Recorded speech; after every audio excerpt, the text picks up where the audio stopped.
Bonjour, alors aujourd'hui je vous retrouve pour vous présenter l'oracle de l'océan mythique de Minimaki aux éditions Good Mood Dealer par Exergue.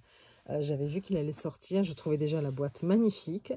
Les cartes, quand on voit un petit peu quelques cartes sur les sites de vente, je me suis dit oh là là, qu'est-ce qu'elles ont l'air belles. Ce vert canard un peu, je ne sais pas trop comment vous dire, mais il est magnifique. Vert bleu, enfin c'est un mélange des deux couleurs. Enfin bon, j'adore, voilà. Et après je l'ai donc j'attendais qu'il sorte et puis je l'ai vu en présentation sur la chaîne de Laurence que j'aime beaucoup, hein. J'adore sa chaîne. Et là j'ai dit ah non mais c'est sûr, il me le faut cet oracle, il est trop beau, très très beau. J'espérais du coup qu'il soit aussi intéressant parce que parfois la beauté ne suffit pas, hein, dans les oracles ou les tarots. Bon, voilà, c'est bien beau d'être beau, mais il faut qu'il y ait quelque chose dedans. C'est un peu comme les hommes et les femmes, hein. Donc voilà, donc je vous montre la boîte. Voilà. Alors, plongez à la découverte de votre être. Incroyable étendue de mystère ou eau profonde teintée de sacré, l'océan alimente les mythes et légendes du monde depuis sa création. Cet oracle vous guidera au cœur des abysses, entre symbolisme et rituel, à la découverte de l'histoire des civilisations et des récits qui ont traversé les siècles. Il vous invite à lâcher prise et à vous en remettre au destin, tel Ulysse sillonnant les flots ou le Hollandais volant, naviguant dans les entrailles du monde, afin de découvrir votre part d'inconnu. Alors laissez-vous porter par les forces de la nature, voyagez dans ces mers profondes et abandonnez-vous à votre intuition. Il y a donc un livre de 304 pages, ça aussi ça m'a intéressé par rapport à ça aussi. Il y a 45 cartes illustrées emplies d'histoire et un sac en coton pour les protéger. Et après vous avez quelques lignes sur Marine alias Minimaki, qui est une illustratrice passionnée d'histoire et d'archéologie. Et en 2018, elle ouvre sa boutique en ligne où elle propose ses créations singulières mêlant monde imaginaire et allégorie. Cet oracle est au prix de 28 €. Alors, c'est un mass market, hein, vous le trouvez partout. Ce qui est super, c'est qu'en plus, ça, c'est en relief. Vous voyez, c'est quoi? Un poulpe? Je sais pas. Bon, il est en relief. Donc, je l'ouvre devant vous, comme ça, voilà, le joli livre, hein, voilà. Ce joli sac en coton, comme ils disent, donc ça, j'aime bien, voilà, qu'il ne soit pas doré. Je vous enlève, hop, les cartes du pochon. Vous avez la boîte qui est comme ceci, l'intérieur de la boîte, voilà, et comme ça, on va pouvoir regarder d'abord le bouquin. Un bouquin, donc, comme on l'a vu, de plus de 300 pages. J'adore, tout en couleur. Toujours ce beau vert là. C'est franchement, c'est magnifique. Alors, je ne vais pas m'éterniser non plus. Laurence en a déjà fait une présentation, vous pouvez aller voir sur sa chaîne. Donc, ce sont les éditions Très Daniel, je crois que je vous l'ai déjà dit, Good Mood Dealer. Et donc, vous allez avoir le sommaire, voilà, des remerciements à la fin et une bibliographie. Donc là, vous avez une petite introduction, étudier les mythes et la quête de sens. Je vous la lis pas, hein. Comprendre la portée de l'oracle. Je vous lirai plutôt une carte à la fin, c'est plus intéressant. Tirage de l'oracle, préparation du tirage et du consultant, donc des petites astuces. On vous parle du tirage à une carte, du tirage à 2 cartes. Donc là, il faut lier les 2 cartes entre elles. La première carte constitue la base de notre réponse, tandis que la deuxième suggère une action qui vient appuyer le message de la première. Et elle nous donne quelques combinaisons intéressantes pour nous montrer un petit peu comment elle s'y prend. Voilà, la méthode un petit peu. Identité, famille de cartes. Donc les cartes sont réparties en plusieurs catégories. Vous avez les cartes élémentaires, donc l'appel de la nature, les tourments du ciel. Donc il y a 2 cartes primaires qui font appel aux éléments cosmiques et terrestres, comme la grande vague, la tempête ou encore le maelstrom. Je sais pas comment dire. Les cartes légendaires, donc là c'est sur des mythes. Voilà. Les cartes animalières, donc les habitants des océans, voilà. Enfin, bon. Les cartes matérielles, donc ce sont issues de la main de l'homme. Ces cartes sont le fruit d'une connexion entre lui et l'océan pour tenter de l'apprivoiser et de naviguer. Donc là, on va retrouver des outils pour nous aider dans notre guidance, tels que la boussole, le phare, mais aussi l'encre, avec bien des sens à découvrir. Voilà, vous avez les mots-clés. Donc, de chaque carte émane une histoire, une philosophie et des directions spécifiques. Des mots-clés ont été ajoutés afin d'établir une résonance entre le message tiré et nos pensées. Qu'ils soient des verbes, des adjectifs, des objets ou autres, ils permettent de construire psychiquement des images pour favoriser notre développement intérieur et visualiser des réponses. Et après, on passe aux cartes et vous allez voir, il y a du texte, il y a de la lecture. Alors, vous avez toujours l'illustration en pleine page. Regardez-moi la beauté, voilà, de l'illustration. Donc là, par exemple, c'est la carte de l'épave. Donc, vous allez avoir le titre. Je vais vous montrer plutôt comme ça, mais il y a la lumière. Alors. Donc, la portée symbolique, le souvenir nous construit. Vous avez toute l'histoire, donc, par rapport aux épaves. Voilà. Et alors, c'est génial, hein, vous avez des références et tout. Là, on nous parle de l'Odyssée d'Homère avec Ulysse. C'est vraiment super. Hein. Franchement, on apprend plein de choses en même temps. On plonge dans des histoires, des mythes. Moi, j'adore ça. Et après, vous avez un message. Voilà. Un message assez long. Hein. Vous voyez, regardez. Vous avez le message qui commence là. Hop, vous avez toute cette page après. En plus, parsemé d'illustrations toutes plus belles les unes que les autres. Et après, vous allez avoir une citation. Donc ici, les souvenirs d'un homme constituent sa propre bibliothèque. Et c'est de Aldous Huxley, écrivain anglais. Et après, vous avez les mots-clés. Se surpasser, plongeon, vie antérieure, construction, prise d'initiative. Voilà. Et ça, vous l'avez pour toutes les cartes. À chaque fois, l'illustration. Et à chaque fois, vous avez du texte. Hein. Ça, et c'est super à lire. Je crois qu'on peut presque le lire comme un livre sans les cartes. Donc, voilà. Et après, vous avez juste des remerciements. Une bibliographie. Et puis, voilà. Un très, très beau livre. Alors, c'est vrai que je ne vous ai pas lu le début. Bon, il y a les familles, ça, je vous l'ai dit. Comprendre la portée, qu'est-ce que je pourrais vous dire?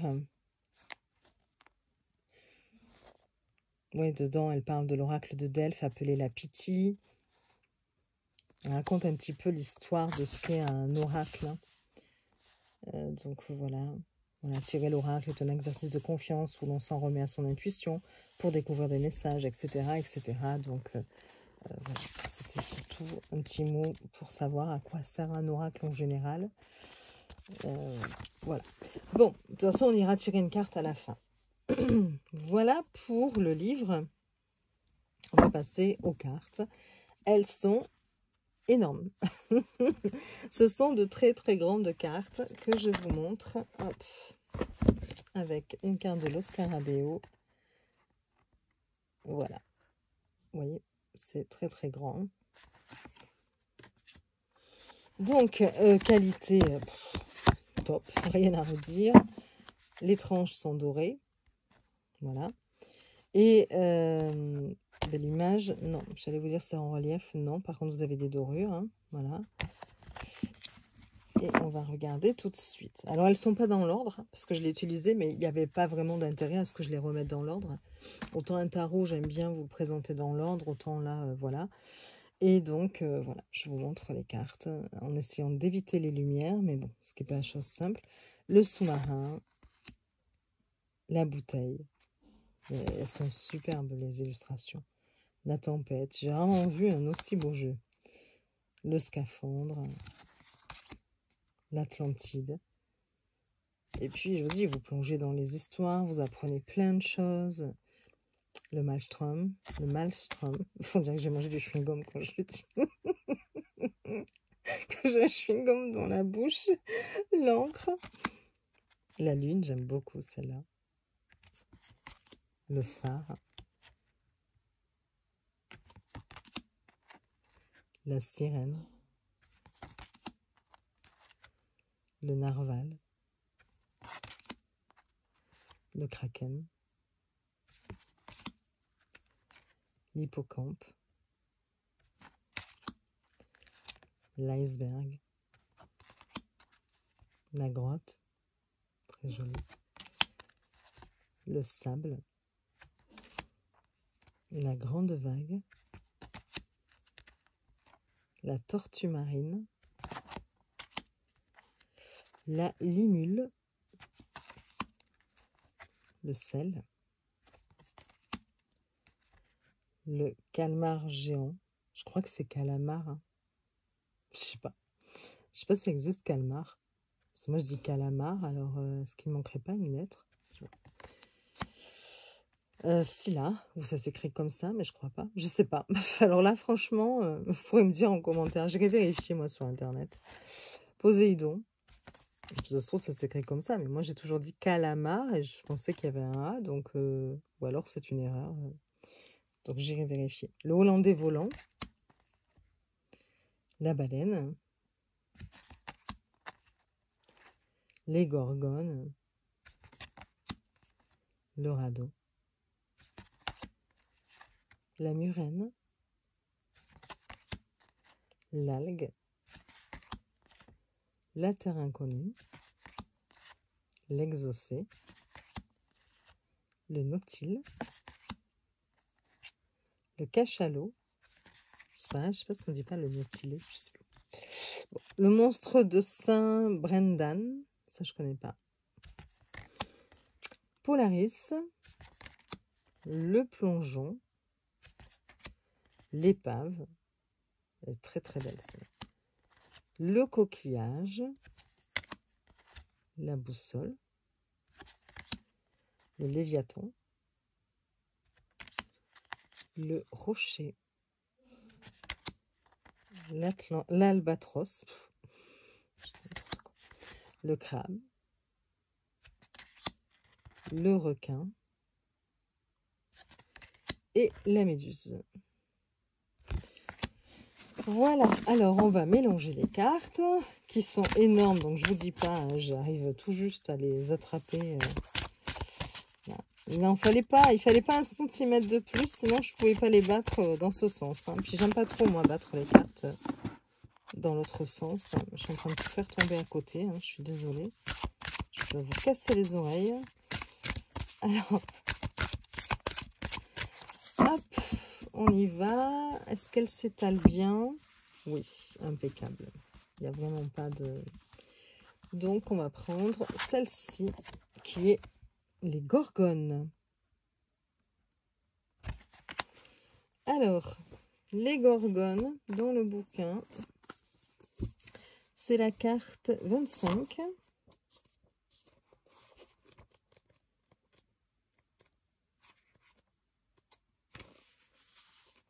Voilà, j'aime beaucoup l'histoire en plus.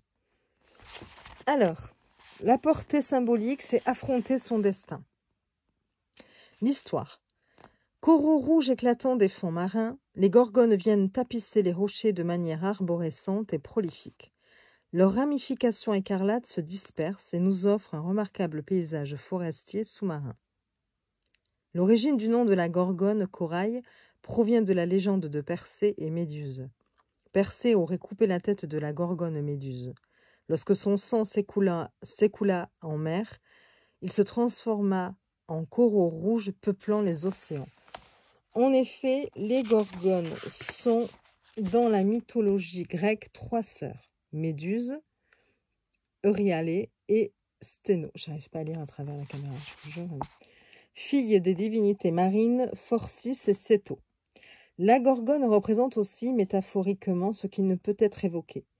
Impossibilité de voir, de regarder en face, c'est une forme de déni qui s'opère par l'image d'un visage trop regardant, se transformant en masque figé, et celui d'un bouclier tel un miroir qui pétrifie la créature. Symbole dit apotropaïque depuis la Grèce antique, la gorgone portée comme amulette faisait alors office de protection contre le mauvais œil. Ces coraux écarlates sont aussi un symbole de protection dans les cultures asiatiques et amérindiennes. Durant l'Antiquité, le corail était aussi appelé l'arbre des eaux. Paré d'une portée spirituelle accrue, il réunissait en lui les 3 ordres de la vie, animal, végétal et minéral. Ainsi, le corail, assimilé à l'unité universelle, apportait une aura bénéfique à ceux qui en portaient. Dans la culture corse, le corail repousse aussi le mauvais œil. Il est porté par les enfants dès leur plus jeune âge. Au Moyen Âge, il était conseillé de conserver dans sa bourse un morceau de corail comme talisman contre la sorcellerie et pour éloigner la foudre des bateaux. Synonyme de force vitale, le corail était sacré dans de multiples contrées jusqu'au peuple tibétain. Le corail rouge représente dans l'iconographie catholique le sang du Christ et la rédemption. Et vous avez plein de références. Il y a même une partie historique dans le récit. Enfin, vous apprenez plein de petites anecdotes. C'est vraiment sympa, je trouve. Le message. Les gorgones, créatures mythiques et puissantes, nous guident dans notre capacité à regarder et à affronter les événements. Par manque de confiance, nous fuyons des situations pour nous protéger. Cependant, ces événements dévorent notre énergie. L'évitement est alors discutable et l'action est envisageable pour exorciser la situation. Cette carte fait référence à la transformation, à la métamorphose, notamment au fait que tout changement est possible, mais qu'il demande du temps. Elle nous enseigne à ne pas être totalement guidé et parasité par son environnement. C'est à nous de décider de nos conditions de vie, c'est-à-dire de reprendre notre pouvoir créateur. Cette carte souligne aussi qu'il ne faut pas avoir de crainte, qu'il faut réapprendre à se faire confiance, afin de vivre en synergie et en harmonie avec soi-même et non sous l'emprise de quelqu'un ou de toute autre autorité. Ce tirage se présente à nous pour nous orienter vers un message fondamental. Au risque d'être pétrifié, paralysé dans une situation et même de revivre une situation difficile de façon répétée dans cette vie, il est temps de nous saisir de toute transformation et d'accepter le danger. Nos sensations, nos sentiments, notre environnement, notre corps, l'univers, tout est impermanent, sans cesse en mouvement. Par conséquent, il est nécessaire de ne rien prendre pour acquis. Et ensuite, vous avez la citation qui vous dit « Il est préférable d'affronter une fois dans sa vie un danger que l'on craint que de vivre dans le soin éternel de l'éviter. » Et ça, c'est du Marquis de Sade, homme de lettres français. Les mots-clés, audacieux, remise en question, tentation, troisième œil, méfiance. Voilà. Donc, vous voyez des interprétations quand même assez complexes et intéressantes, je trouve. Des cartes très très belles, hein, de très bonne qualité et surtout des illustrations incroyables. Une boîte voilà, de bonne qualité aussi. Puis la couleur de ce jeu, je trouve, est très très captivante. je trouve magnifique. Voilà, et bien écoutez, j'espère que cette présentation vous aura plu. Je vous souhaite une belle journée. Je vous dis à très vite pour de nouvelles vidéos. Des bisous!